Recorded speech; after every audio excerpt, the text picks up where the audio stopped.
The Arcturian Group, February 15, 2015. Greetings once again from the Arcturian Group. We wish to speak of transformation, a seemingly simple topic, but one that is important to the understanding of truth. Transformation flows through and as an individual when he awakens out of the dream. It manifests as the ability to see with new eyes and hear with new ears while in the midst of duality and separation. Transformation allows one to recognize whatever false concepts and beliefs he may still hold and replace them with truth. It brings the ability to say, "I was wrong." Those unable to allow transformation, delay their ascension into a consciousness of higher dimensional energy. Fear of change acts to support the continuation of third-dimensional concepts and beliefs. Many who resist change are in positions as world leaders who acquaint any sort of transformation with loss of their personal power and wealth. Because of their leadership positions, they often attract followers who blindly accept whatever these so-called leaders believe, giving away personal power in the process. You are now at the point in your spiritual journey, dear ones, where you must acknowledge and reclaim your innate power. Many of you have done this already, having attained this state of consciousness in other lifetimes, entering into this lifetime with this state of consciousness already in place. Never fear to say, "Enough is enough, I no longer choose to live, act, be, or think in old outdated concepts of separation." Some of you may have already discovered that there will be those who are offended by this. Friends may drop away, but be not afraid if this happens, dear ones, for energy seeks its own and will soon draw to you those of your resonance.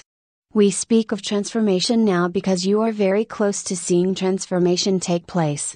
Much is to be revealed and you must be prepared both within and without, for you will be the ones called upon to assist those in fear, unable to let go of their old and comfortable ways of understanding the world.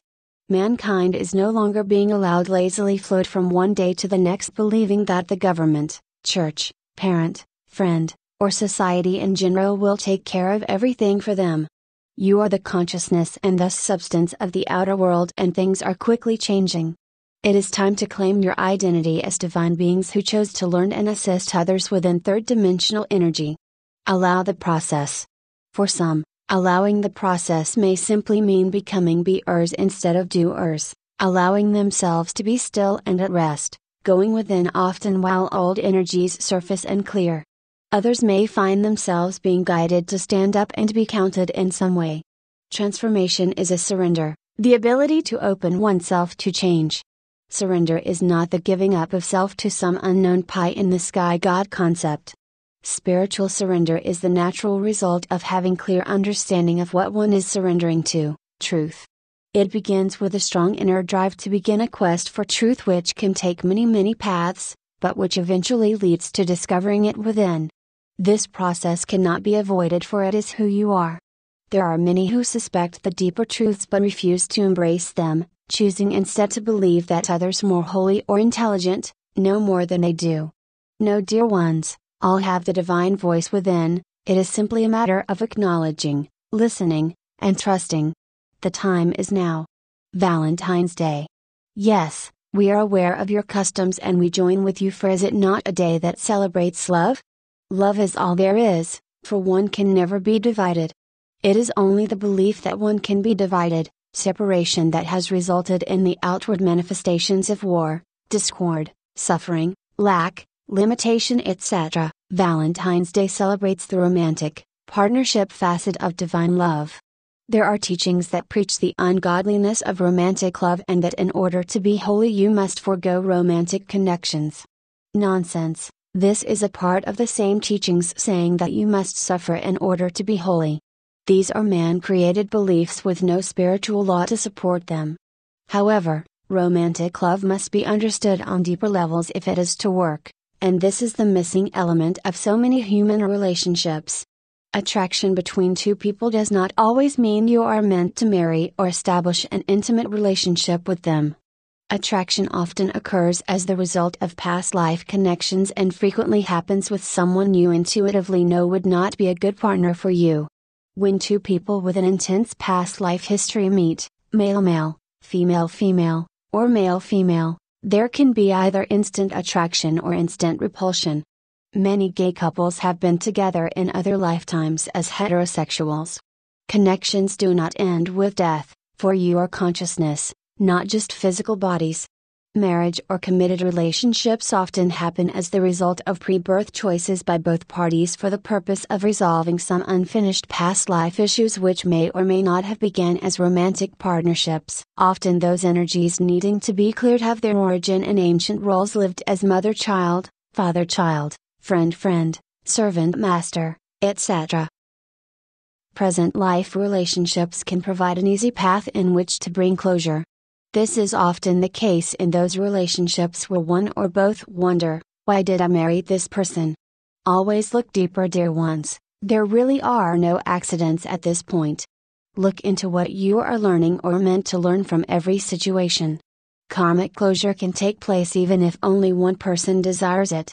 If he or she is able to recognize the other as an unawakened divine being and also chooses to no longer live within an energy of judgment and hatred which simply serves to feed the karmic situation, then they have reached that place of unconditional love and there is karmic resolution.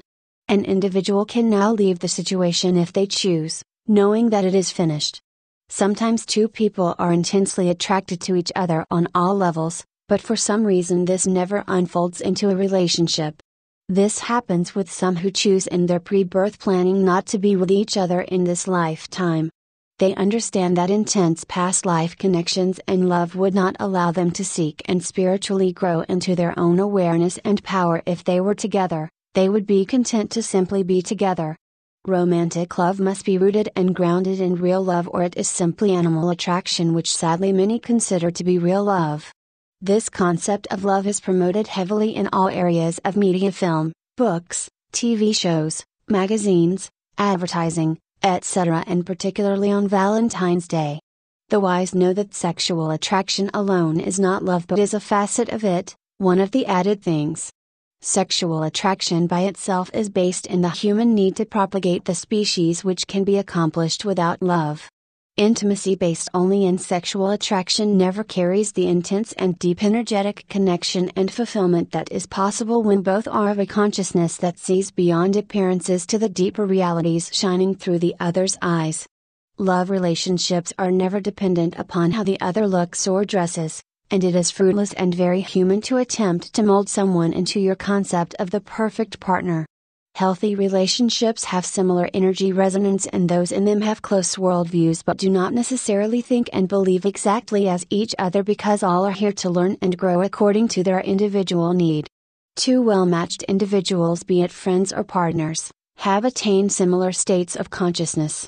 Observe those living out from unawakened states of consciousness who enjoy relationships of fights, cheating, anger, angst, and make-ups. They are both on the same energetic wavelength, so to speak. It is their state of consciousness, their concept of how relationships work.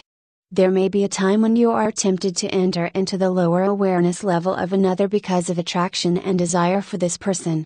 Although certainly allowed by free will, it can never result in the happy outcome desired but instead usually ends in heartbreak after a quick, short, intense time together. One simply cannot go backward to outgrown states of consciousness no matter how appealing doing this may seem.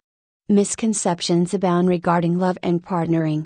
Governments, religions, families, and friends continually spew that love is only valid if it meets their often very narrow concepts. The partner must be of a certain color, gender, education, financial status, or other acceptable trait. Love is the experience of oneself manifesting as the many. Love never has been and never will be dependent on mankind's concepts. There comes a point at which an individual no longer needs a relationship in order to feel complete, happy, and whole because they have attained a consciousness of spiritual wholeness and completeness. They have discovered their twin flame to be within, and being in relationship now becomes a personal choice. Happy relationships only happen when each understands and accepts their own true worth and power because then there is no longer the need for outside validation. Unawareness of one's true identity causes the unawakened to seek their completeness from outside of themselves. If I am married to this good-looking, rich, smart person, then I must be lovable and valuable. Many still carry old cellular memory from times when being in a partnership may have been the only way to avoid death or starvation, and this is often reflected in those who jump from one partnership to another, never allowing themselves to be alone. Recognize and allow these old cellular memories to clear if you suspect them in yourselves. As you grow stronger within, you will look back at past failed attempts at romance and laugh, saying, "Thank you, dear God, for saving me from this relationship." Even though at the time you may have been heartbroken and hurting. The human mind is programmed to world concepts of romance and sex and responds thusly until you teach it differently. If having a life partner represents completeness for you, you will draw this to yourself without thought and struggle, because it will be the natural manifestation of your state of consciousness, your realization of spiritual completeness. Being alone may represent completeness for some. True, deep, and lasting relationships do include romance, great sex, and all that the rigid, structured, Puritan state of consciousness deemed unholy, but these are now recognized as being the added things. We, the Arcturian Group, send love, joy, fun, and awareness to you all for Valentine's Day.